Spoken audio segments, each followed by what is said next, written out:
Welcome to the Ostrich Running Podcast. Today, we're diving into a topic that every ultra runner has been asked at some point. Are we all just crazy? I think you guys are. Why do people willingly sign up for races that leave them sleep deprived, in pain, and questioning their life choices at mile 80? Is it about self-discovery, mental resilience, or just pure suffering for the sake of suffering? In this episode, we're breaking down the psychology of ultra running. We'll explore why people push themselves to their absolute limits and how endurance sports rewire the brain. I don't think we're going to arrive at an answer. Maybe.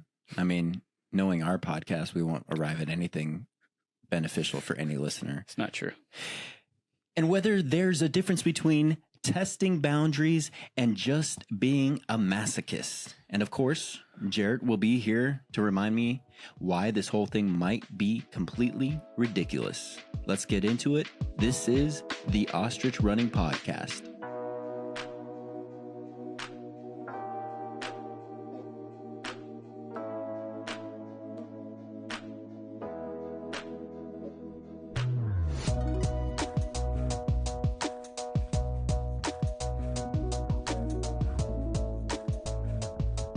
Yes, we got Jarrett the Juice Horton here and myself, Nick Miraz. Not to be related with the original Juice. No, we don't want you to be with the Juice.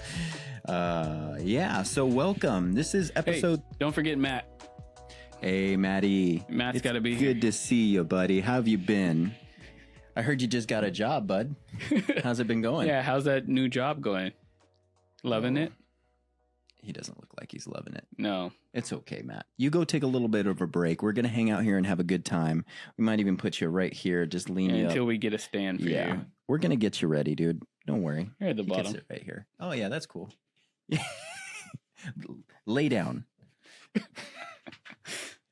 good to have Matt with us. Yeah, got to have Matt here. So today, episode 3, the psychology of ultra running. Are we all just crazy? I think so. You think we're just crazy. Well, let's kind of get into it. Sense. You know, why do people voluntarily put themselves through 100-mile races, pain, and sleep deprivation? You would know better than anyone. Why do I do it? Is that you asking me why do I do it? You want to start off there? You want to start off with... Yeah, we can start off with why do I do it? Yes. I think I personally run or attempt to run these distances because the 100-mile distance still eludes me to this day as of the year 2025. Maybe I want we to know can why look you're back. chasing that. I really want to know why 10 miles wasn't enough and then 20 miles wasn't enough. I think we talked about this before, right? Mm-hmm. I looked at all these people crossing the marathon finish line crying, and maybe I was looking for some sort of emotional release. Mm-hmm. And when it came and went, the emotional release did not go through. But I think that's what we're exploring on today's episode is why you were chasing the emotional release in the first place. Yeah. So I guess I'm just adding on more of a distance to see if that pushes something. Mm-hmm. Like I need to beat myself to a pulp. And who knows? I mean... Yeah, we need to get deep in this episode. Like, why do you feel like you need to beat yourself to a pulp? Because I think other people might relate to that. Yeah. When did it start? I have so many questions. So if I could break it down easily, right? When I got... Can we start with young Nick? Young Nick? Yeah. Yeah, we can kind of start with young Nick. Like, you know, I think we talked about this offline. Yeah. Is this an addiction-based response, right? And if you're new to the show, I am a recovering addict alcoholic.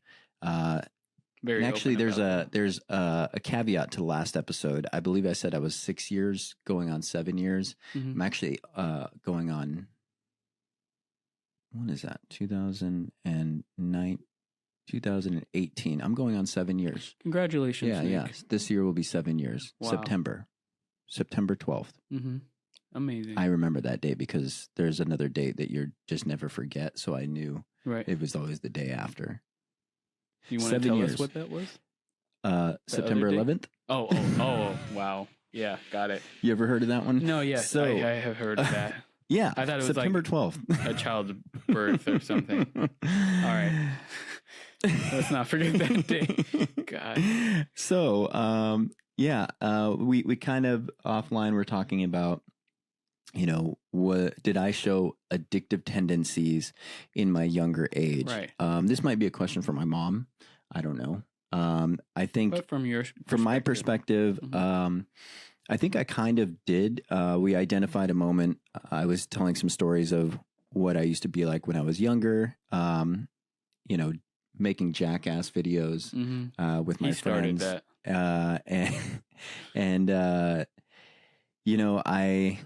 I would do something extreme and I would get a response from it. And I believe that it was a dopamine hit that I received from that. Because in doing research for this episode, I learned personally that a lot of these runners could actually have a dopamine inefficiency. So we are lacking producing dopamine in or maybe a standard it hits setting, you really right? hard when you feel dopamine. Maybe you feel it at a different level than maybe I feel it. Like it feels really great for you, where it might be more. Yeah, like the dopamine hit is maybe there's no regulation in the dopamine that floods my brain. So when it does come through, it's like this rush. Right. And, and given my past, I enjoy a huge dopamine rush. Right. I can handle a lot. So maybe even as a young kid, it was one level of dopamine and you're just chasing the next level of dopamine. Man, or different types of dopamine. Yeah, kids. The addiction, right? Yeah. You chase that one hit and it just never stops. So, I believe that maybe there were some tendencies of dopamine addiction at a young age. Specifically one video, we would order a pizza from Domino's, and this was a great story. I love it. We'd order a pizza from Domino's, and I would lay in front of the house that we ordered the pizza to. So when the delivery man came, he discovered my lifeless body in the yard covered in fake blood.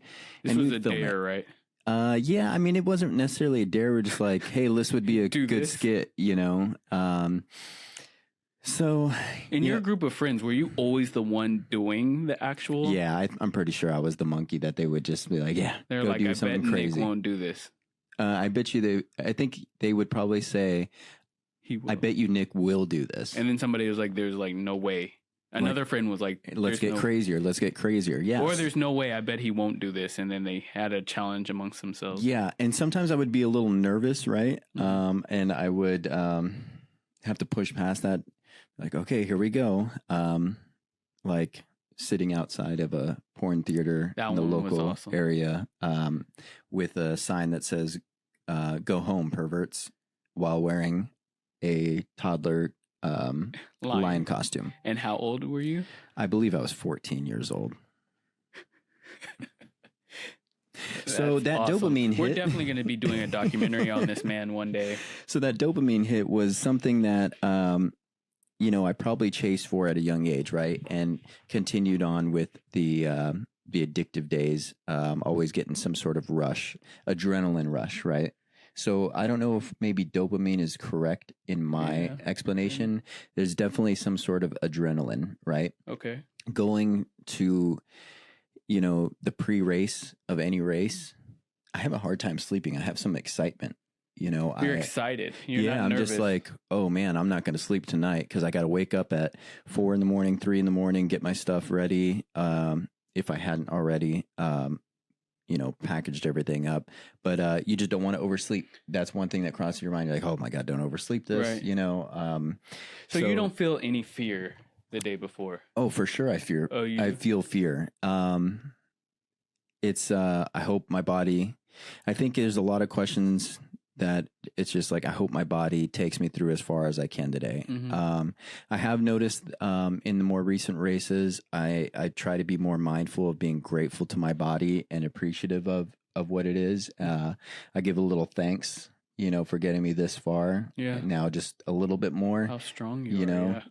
Just please carry me through this and let's go have a good time. And then then you just go and you kind of, you fly and you just, you know, for me, I can disconnect. So I think we mentioned I don't have a lot of people I run with on these distances. I've started since I've started this this brand, Ostrich Running, and been more involved in the community. I've met a lot more runners, and I'm finding more people to run with. I still, with my schedule, you actually enjoy to do it by yourself, right? Yeah, you know, it's kind of a different vibe.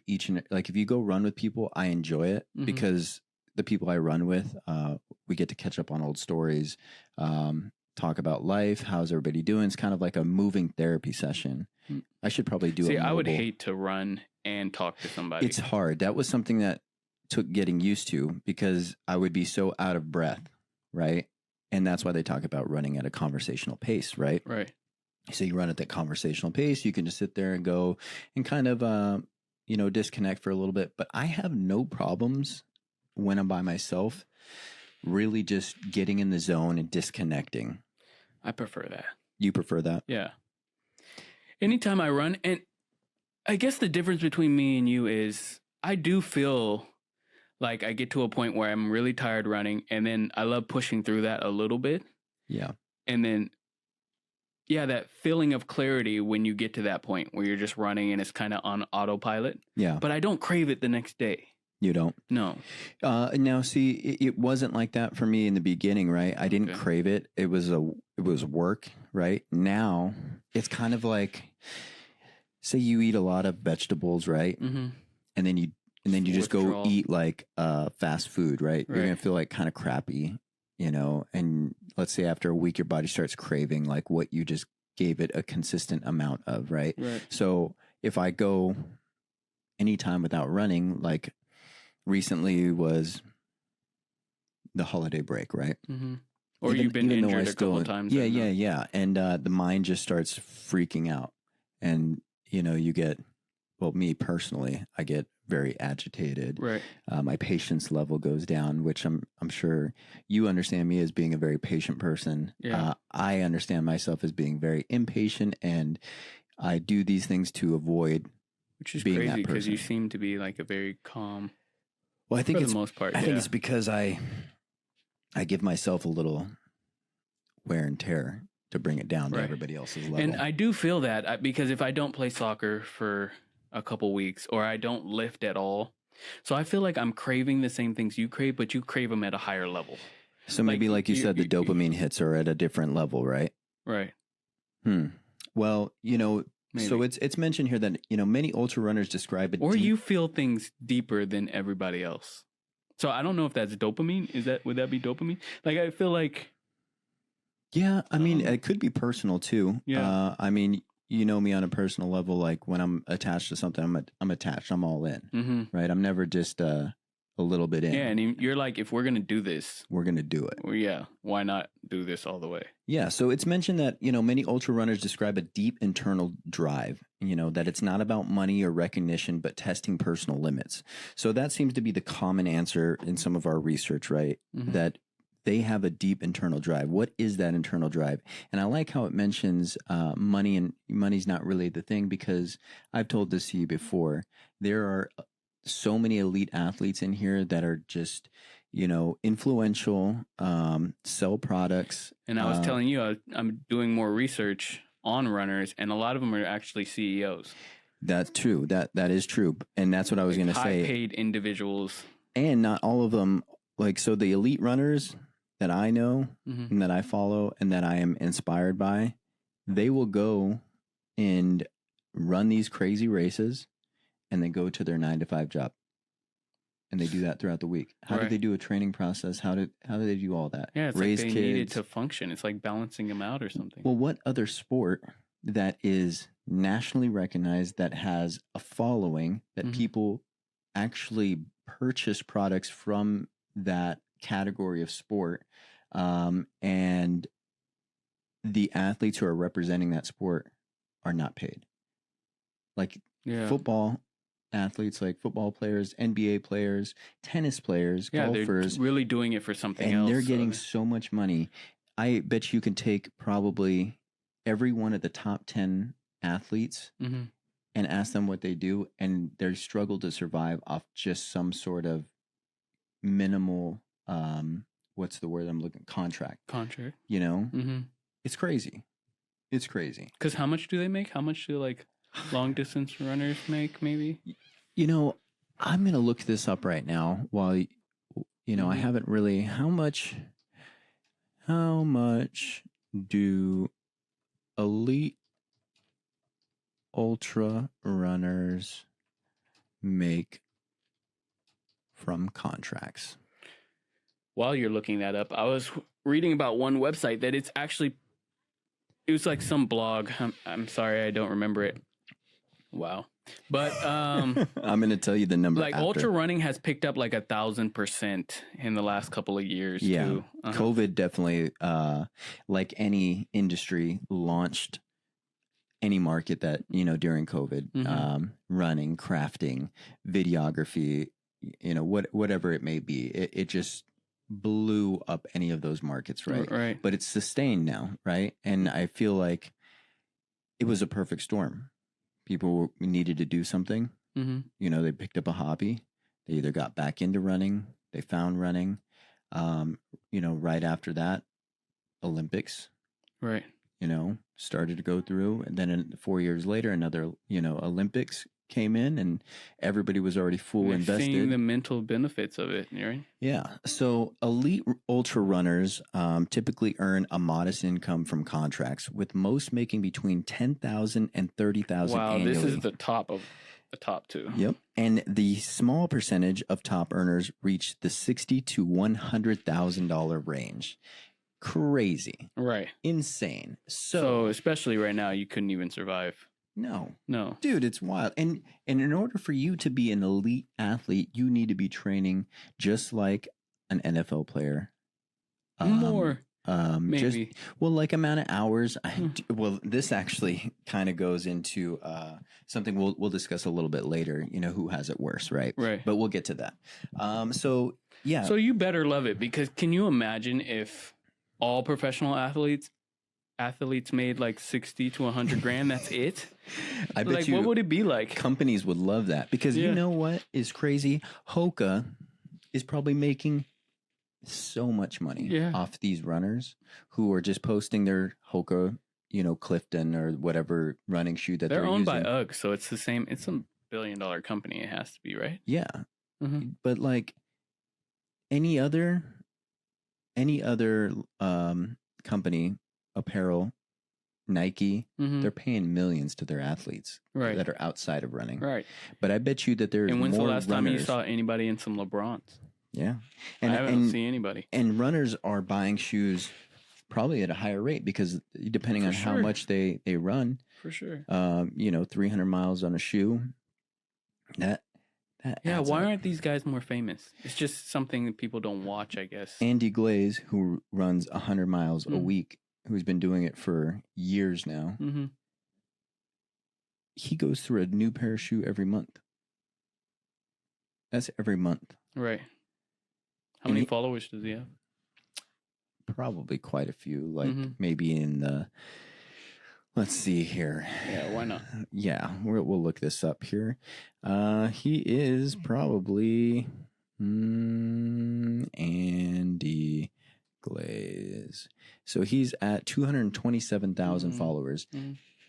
Always wearing Hokas, not sponsored by Hoka. Right. Wow. And did you buy Hokas because of him? Or I'm sure people are. I'm sure people are. Yeah. I was on Hokas because that was the brand. I mean, I saw their advertising at runs, races, whatever it may be. I bought Hokas, but then I started to explore other ones. I'm a Brooks man. Okay. It just felt better for me. You know, and then I eventually moved to the trail shoe of Brooks as well. I enjoy it, but everybody's foot's different. So, you know, that's what you realize, I think, after some time, what works for you. And again, that's actually like good advice for anybody who's going to pick up a training plan, a race, anything that I discuss that I do is specific to me. I'm not going to sit here and say I know everything, that you should do this, you should run that. I can make suggestions, but in the end, you have to really be in tune with listening to your body. Now, I think that's the thing that, was mentioned as well, is self-discovery and transformation. The extremes of ultras force runners to confront mental barriers, and finishing can feel like a personal rebirth or a major life achievement. But that's also the point, that these guys are doing it. It has nothing to do with the money. Yeah, exactly. That's the point, that they're doing it just for the rebirth feeling. So I got into ultra running, the long way around to the answer of why I did it is, I think I was going through so much in those early sobriety years of my life, and I was back in school. I had 2 kids. School, to me, finishing my undergrad later in life, felt like it was never going to end. It was 4 years away when I started running, right? So I needed something that I could measure and see in a quicker completion. So running a marathon, I knew I could run a marathon quicker than I could graduate. Right. And at least I told myself in my head, sometimes it takes years and years. Like I said, everybody's different. Right. But I said, okay, this is going to be my win that I'm going to get right now. I will do this. Did you feel like it was rewiring your brain, like a lot of people? Yeah. So that rewire was definitely noticeable. I learned patience because I wanted it all to happen overnight, but you just can't run 26.2 miles in a week, with no training, with nothing, just coming off. Or you can do 13 like me, and then you just feel every pain in your body. And yeah, that's the other thing is, plenty of people out there who can just go straight to 100-mile and complete it. To me, I think beating your body up like that will not make you ever want to go back out and do it. Right. That's true. So at least prepare it, to have some enjoyment, to find the enjoyment of running a race rather than being miserable the entire time. I think in episode 2, we kind of did a flashback to an old interview. I was getting ready for my attempt at Javelina 100. We know I DNF'd that. Could I have pushed through another midday 100-degree heat and climbed across that finish line with kidney failure or whatever it was? Probably. What would that do for me and the love of the sport, right? It wasn't that serious to me. It was a bummer. I've learned to embrace failure a little bit better. Okay. So that's part of the rewire. I've learned to have patience, right? And not seek immediate gratification from something that you're doing. Did you get the dopamine hit like towards the end? Did you feel anything in those last couple on the 100-mile attempt? Yeah.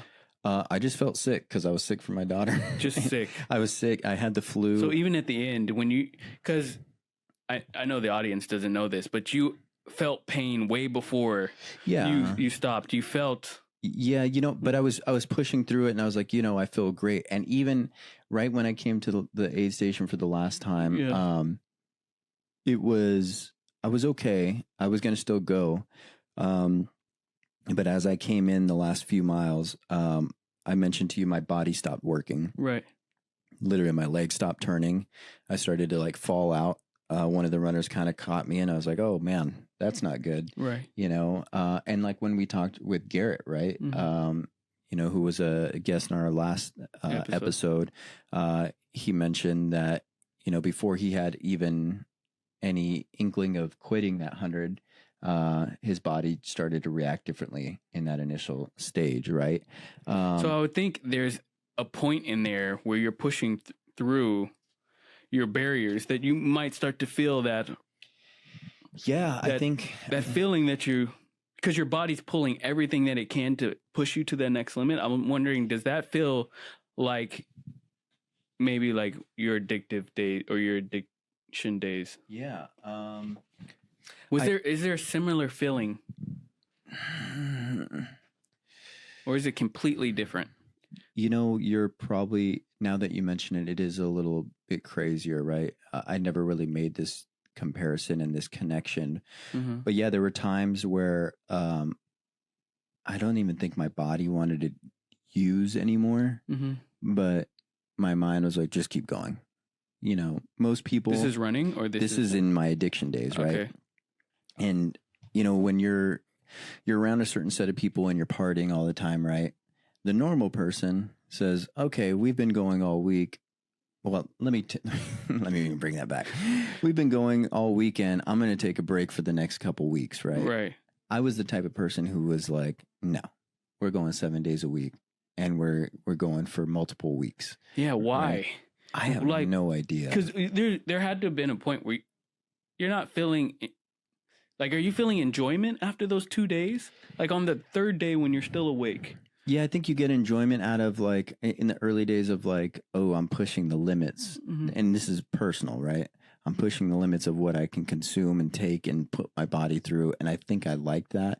I also had like, my mindset was just so different. Like I was okay with, I didn't have the love and care for myself that I do today, right? Where I was okay with everything ending. But you see similarities here. I do. You see a person that, I don't know. I turned off the suffering and allowed more of the pain to come in, right? Or maybe it's a sense of, I don't have control over so many things. I think you were telling me this before. You didn't have control over so many other things in life. Yeah. But this, like I almost had control, yeah. Maybe or something. Or you said I was able to control. I'm able to push through and control what other people can't. Yeah. Well, control myself when other people couldn't. A note here says the repeated stress of training can become a coping mechanism for anxiety or depression, offering a sense of control and purpose, right? Okay. So the repeated stress during that time, I believe, was helping me cope with my anxiety and depression. So yeah, the similarity, I can draw those similarities between that and, my drug abuse. This definitely, repeating it, going day after day, is definitely what helps me cope with any depression, anxiety. Now, do I feel more of a dopamine hit after a race than I do the training? I'm noticing more that the training is giving me bigger dopamine hits than the actual completion of the race. Oh, wow. And it's just drawing back. But I'll tell you, this next race coming up, which is a 50K, so a 32-mile race, this is probably the most training I've done, speed training, because I'm really trying to see how fast I can get this completed, right? Mm-hmm. I think we talked about this. I've set a goal of, can I finish top 10? All right. I don't think I can win, but can I finish top 10, or at least the time frame of 5 hours, or, right at 5 hours, which is still ridiculously fast. Mm-hmm. I think my first marathon was 5 hours and 45 minutes. So we're talking 6 more miles in 45 minutes less on a trail. Yeah. Right. Wow. We'll see what happens on this race day. I'll let you know when I do the recap, because I've really given it a lot of work on this training, like speed days, like two a days. I'm pushing my body, and I feel a sense of accomplishment in doing something on days that I don't want to do it. Mm-hmm. So the rewire of my brain has also translated to everything in life, right? Because there's so many things in life that you don't want to do, right? But you do, right? But yeah. When do you start feeling pain? Like, would you say, when do you start pushing yourself through your limits, running a 50, or are you at the point where you don't? Yeah, no. On the last 50, what was that? October, November, December. 2 months after I dropped from the 100 mile, I did 62 miles. This one was a 50-mile race. I felt great. I felt like my training was good. It hurt. It hurt probably about mile 25. Okay. It always hurts at mile 25. Right. I mean, it just sucks. Mm-hmm. Are you getting a runner's high? I think when I get closer to the finish line, I get the runner's high. But like, there's always the pain cave they talk about, the wall. Mm-hmm. There goes a point in your mind that it's like, I'm done. This hurts. And this is actually a perfect segue into, the the science of suffering that we Right. have right here, right? Right. And how endurance sports rewire the brain, right? So, Mahaley, oh my gosh, I cannot say her last name. Mahaley C. She talks about flow states, and during ultra events, runners have experienced an intense state of concentration, losing track of time and consciousness, right? You go into a flow state, so you kind of just disconnect from everything, right? But pain shows up, and I believe that is your body's way of saying we are on the verge of going through something crazy, right? Yeah, mine says it right after a mile. At a mile, it's like we're at good. a mile. It's like, yeah, this hurts. You can stop now. We've had enough. And we're not chasing anything. I can run 3 miles in soccer and not feel anything. But when you're not chasing an object. Yeah. When you're not chasing an object, then it's kind of hard to find motivation, right? Yeah, there's something in the distance that you set, a goal you set for yourself that you want to accomplish. But I there's a lot of people who talk about it. The first person who comes to mind, the most popular person, David Goggins, right, talks about how your mind is going to send you signals, for you to stop and give up, that, it's going to do whatever. It's a battle between the mind, right? Is that what you're doing? You know what? I think this is something that's like, this is something that I am noticing more, and it is something that I really enjoyed about my addiction days, right? And I say enjoyed, but obviously it's not enjoyable, all the fallout, but Yeah, I enjoyed getting out of my mind because it was such a challenge to control my mind. Yeah, that's what I was trying to say earlier. Yeah, It's like the amount of narcotics I would consume would probably make a lot of people lose their mind, and I loved living on that edge of that, and operating in society. What did you love about that? I think I loved that it was so chaotic, and at any moment I could lose it all, just lose it all. But something about controlling my own mind in a very extreme setting was rewarding, knowing that like, oh yeah, I probably could have really freaked out and lost my stuff right there. Like, how close can I get to the edge? Yeah. And I loved with, everything being chaotic, but for me to flow through this okay state, right, of the runner's flow, basically. Right. So I guess, yeah, you're right. Like a lot of addicts can tap into this, right, because we enjoy that. And I think also CEOs can handle that, because a CEO has nothing but stress and chaos outside, right? But they have to learn how to control it and find that flow state. So, we're all kind of similar into the way we attack an ultra. Now, this is probably where elite athletes and non-elite athletes like myself are separated. Like an elite athlete will just run it at a crazy time, right? But we both can probably cut through a lot of pain. But the question is like, why didn't I do that on the 100-mile that I DNF'd, right? It was like something inside me knew. Why didn't you what? Why didn't I just go until my kidneys gave out? Yeah. What was it? Yeah, that's an interesting question. Like, why didn't I? I mean, you pushed yourself to the point of almost passing out. Yeah. I think. But what made you? So the Do you think if you didn't have kids? Yeah, I think so, because my wife, kids, and family were there, and I believe there was a few people who had already been airlifted out. Did I want to put my family through that? It wasn't that important to me, I didn't want them. If you were single, yeah. If I was single, I mean, the what if, right? What if I didn't have kids? Right. I probably wouldn't be here, right? They. In a sense, they saved my life. We're told not that we should fix our life, for us because we choose to, right? Not for something else. Not I'm getting sober for my wife to be happy with me, for my kids to be happy with me. With that being said, it was a big motivation because I did not want my kids to have a life like I grew up with, right? With the father with alcohol and addiction issues, right? He passed away young, young 50s, mid 50s, right? It was just still fairly young.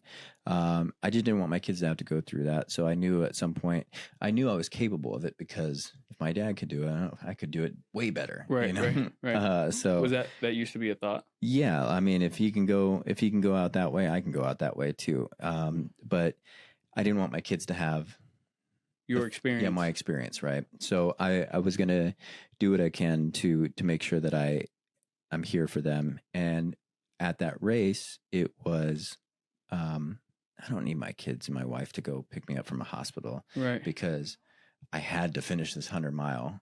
Like that was the hardest thing, right? And I think it's because I DNF'd so much now at this point, and most people aren't proud about that. Most people they don't want to like glorify their DNFs, but I'm okay with it. I'm okay with glorifying it, because I've DNF 50s, I've multiple 50s, the 100, but the redemption story is sweet, right? To me, it was like, it's not that serious. I can DNF this and come back when I'm better trained and ready to go.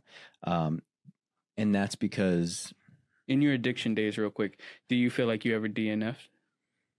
Like I didn't finish them. Like, do you ever feel like I didn't take it as much? I feel definitely satisfied. Right? I took it as far as I could. That rock bottom. But that's the whole journey. I'm talking about like one specific instance. Did you ever feel like, okay, that's enough? Nope. I'm worried about what my family think. You didn't even think about it back then. I mean, I had some fallouts along the way, and I'm like, okay, I should probably chill for a little bit, get them off my back. Yeah. Yeah, but I didn't feel like I scratched that itch. But you always, everything in your life, it seems like you take it to an extreme. Yeah, you push it until I just pass out. Like I'm pushing it till that point where I can't move. Those DNFs, it's not like I wasn't in pain. It's not like I was like, I feel like I'm going to be pretty bad in about an hour. Yeah. No, you're right. Like I pretty much pushed it to a point where my legs aren't turning. By the time I get to this next one, I'm still sick. It's going to be 100 degrees. Am I going to be puking? What's my kidneys going to do?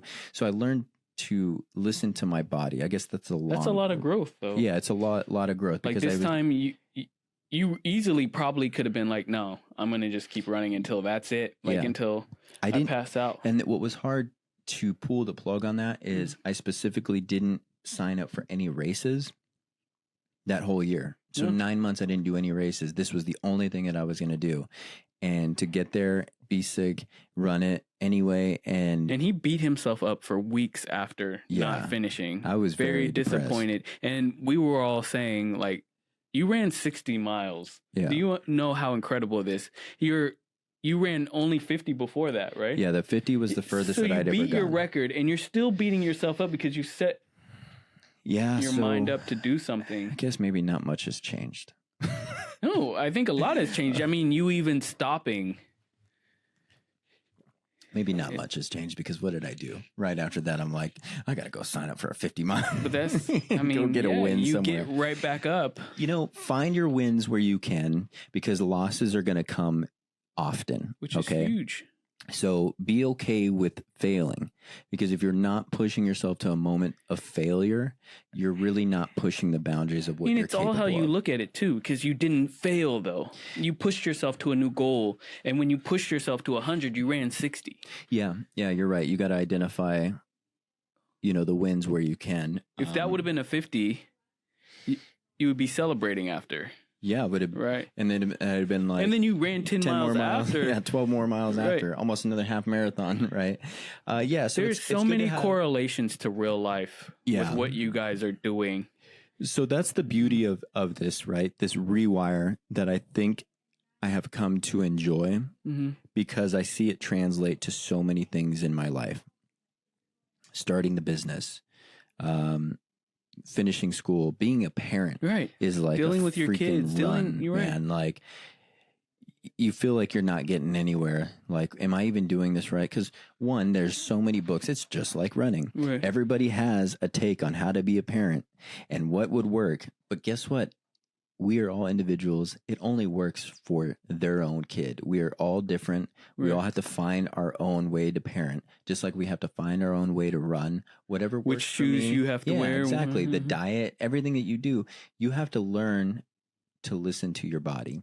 And that's the beauty of running. Of what I got out of it is I have really become more connected with my own self-awareness and needs than what I've ever done in my entire life. So whether it's to complete a distance, that's great, but you're going to find something more running shows you beneficial. yourself. Yeah, it really does. It really shows you deep down what's going on. Yeah, and I think the further you push the limits of distances, Mm-hmm.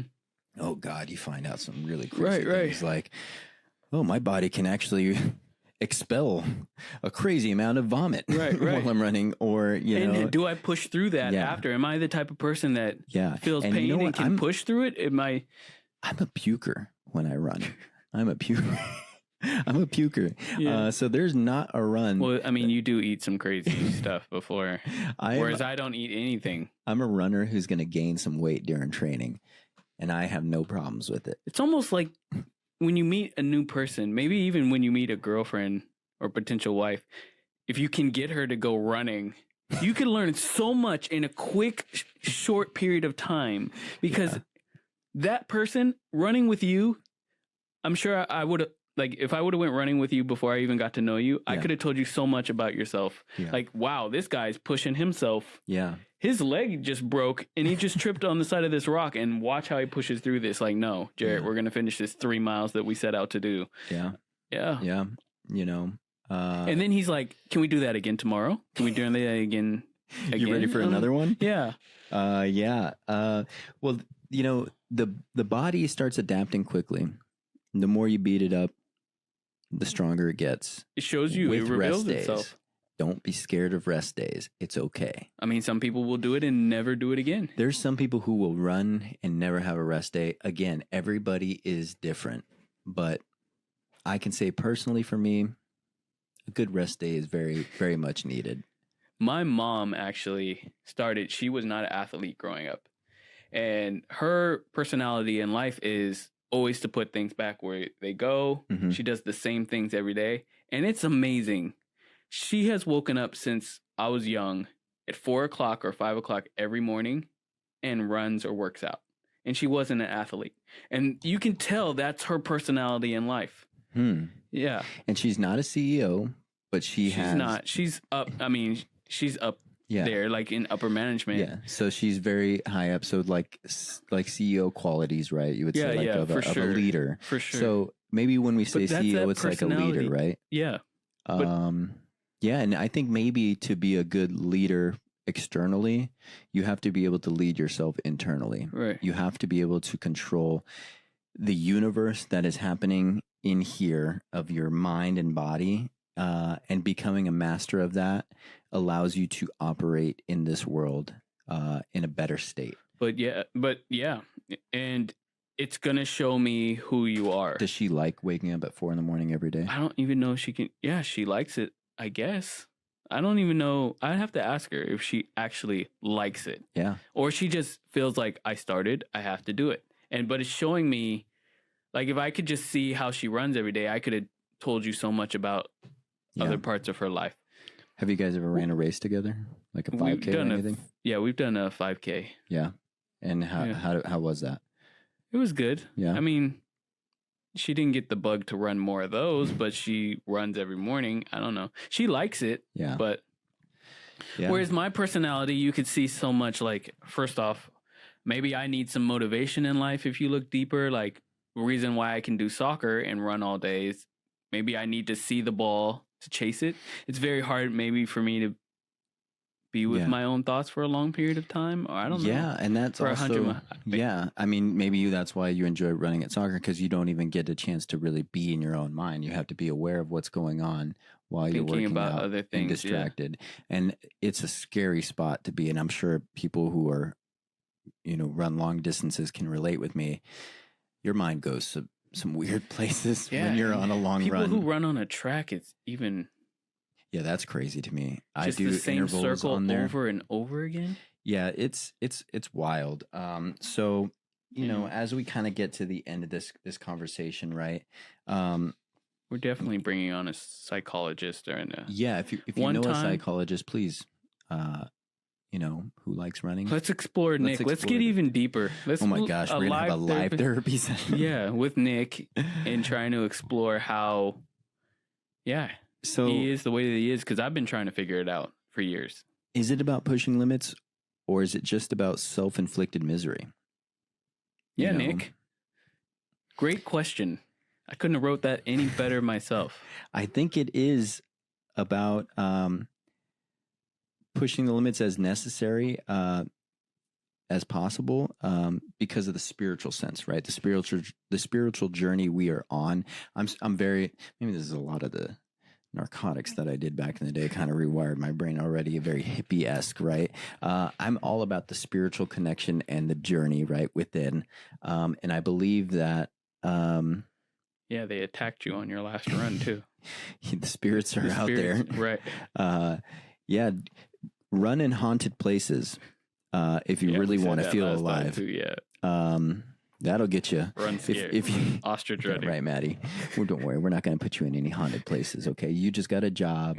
You're going to be where you. Yeah, need to he's be. in a haunted place right now. A haunted place of employment. Oh, what a scary spot to be. Yeah, But talk about pushing yourself through something every day. yeah, that's a different story for a different show. Right.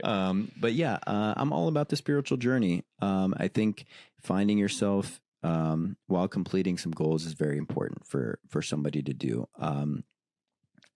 You have to be willing and receptive to these answers to your life. Mhm. So make sure you stay open. Make sure you are listening to whatever messages, whether that be from yourself, if you are into a higher power, God, something, right? Something bigger. There's something greater out there than yourself that is trying to talk with you while you're running. I believe it's out there. You don't have to do crazy distances. I think you No. made a very good point about what your mother does, right? Mhm. Staying consistent to something, even if it's like I wake up every day, I'm going to do a mile. I'm going to do a mile. I'm just going to do a mile, and I'm going to do a mile, for the end of time. You don't even need to set, an end goal. Just wake up and do it. It doesn't even have to be running. I'm going to go walk. I'm going to go play a sport. I'm going to do something active. You could probably still find those answers in that determination, discipline. Mhm. But if you want to fast track it, go run 100 miles.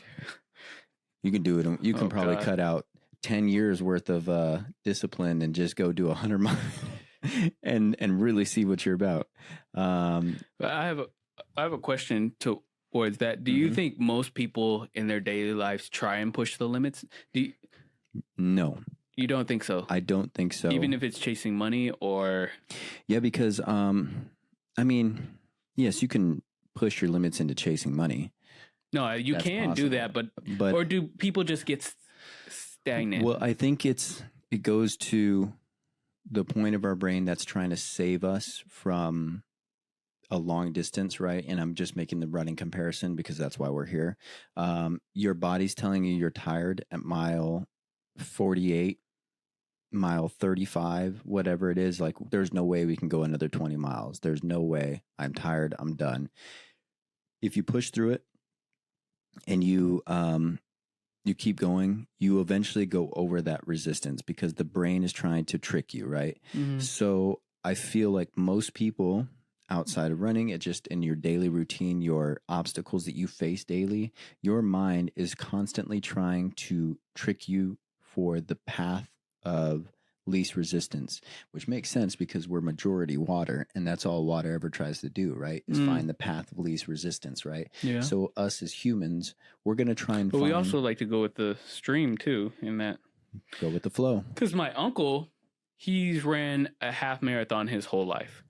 Do most people, from your experience, run a marathon and then they're like, okay, I'm just going to keep trying to run a marathon. I might push the distance a little bit and do it a little bit faster every year, or I want to hit this mark every year. But you, on the other hand, it feels like, from me knowing you, you're going to go from 1 mile, 2 miles, 4. It's like you're chasing something. It's like once you hit 100 or once you hit the 50 one time, you're like, I'm going to double that. Yeah. I'm not going to try and do a 50 faster. Well, I think it's because I surprise myself, right? And the same goes with the half marathon. You know, why running's so addicting, right?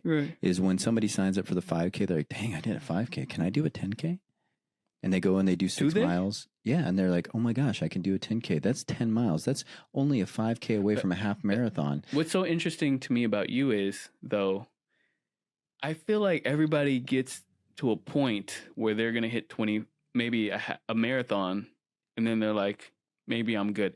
Nick is already talking. He's at 100 miles. He's going to run 100 miles and finish that soon. We all know he is. Do it. Next, he's going to be running across the United States. Well, like, he's already talking about, we're already trying to talk him logistics. Down. I'm already in logistics stage, right? Yeah, and we're trying to potentially talk him down because he's going to run maybe all of Patagonia. Yeah. And then maybe Africa. Like, the only thing stopping him from probably running around the whole United States is his kids and time. Time. Because if you want to see me run across the United States, you go to ostrichrunning.com, you buy some hats, you sign up, you help support this brand. I'm here for you. We're here for you. There will be Let's a support the community. I mean, if I'm able to, be a staple in this running community, it's because I care about it and I want to push the limits and I want to bring my experiences and, lessons learned from this to my community. Right. I think the normal person is chasing, like, maybe how far they could run. I feel like Nick and the ultra runners or the CEOs are chasing something inside. Something different. I don't think I'm that special, though. I feel like there's a lot of runners out there who are chasing that next. They're not distance. built for 100 miles, though. Not yet, and anybody is. Look, I'm not. I don't want to be judgy of. I don't want to judge a book by its cover, right? Okay. And you should never judge a book by its cover because I've seen some people out there at these races, when I dropped that Javelina 100, I'm watching some of these people cross the finish line for 100. And I would have, if I walked past this person on the street, I wouldn't have said that person can run 100 miles. Right. But they're doing it. Yeah. I'm not saying it's a physical thing, but is it? These people have something else going on. And maybe that's why long distance running is picking up, because it all correlates with us having less kids as a society, like the depression levels. Like, maybe we're all starting to chase the same thing internally that you were chasing since a little kid. Yeah. Like the same, not to maybe the same level, but maybe there's a sense of trauma in there. Hopefully not. Maybe there's a sense of trauma that we're all discovering that long distance that's the cure to solve all of that. Well, it goes off that book that I just recently read, The Tribe, right? Right. Where we all had a purpose. We all served a purpose, right? And as life got easier for most of us, we stopped finding our purpose, right? Mm-hmm. And they suggest that, during wartime is when depression rates drop to an all-time low, when they feel like they have purpose, that they're doing something, right? So if you're at a constant battle with yourself, and you're creating this struggle internally, physically, mentally on a weekly basis, it is probably actually doing something similar to like it is for people growing up in war-torn environments. I'm not going to say that, war is completely different from non-war, and I respect that, right? Mm-hmm. But if you are creating your own, a lot of vets are out there with you, right? Yeah, running. Right? Yeah, we're running, and there's something about that struggle that just makes you feel alive, and it really keeps the depression demons away. And I think everybody should have some resistance that they need to fight through on a daily basis. I wish that it is self-created in a healthy way and not just life in the universe always throwing stuff down. But with that being said, life and the universe always does throw some stuff down. You can't control the universe, but you can control how you respond to that. And if you're at a constant rep situation from all of your runs, where your tolerance level for getting beat up is a lot higher because of all the running that you're doing, it might help you. Real quick, maybe last question. Before, yep. But why are you guys not just running 10 miles and then just running them faster and trying to run it faster? Why do you beat yourself up with longer distance? So why I like the longer distances because I am not fast. I don't see myself as a fast athlete. There's people who were just built to run fast. I don't think we can argue it. Were you built to run 100 miles? Well, it kind of goes into, I'd like to actually go into this topic at some point in the future, but were we born to run based like that book, right? Are we born to actually run? Is this something that we've already had in our DNA for a long time, right? Yeah. The distance is the distance, right? I don't have to do it fast, but if I can stay moving for that distance, it's why to me, it's very intriguing. I think, some people are born to run fast, but we're all born to run. Is the distance like a bigger symbol or something? Because 50 is good enough. 50 is good enough. Right. 50 is good enough. Now let's just get 26.2 is good enough. Right. So let's just get faster at 26.2. Why when you finish the 50, you're like, I need that 100 now? Why not?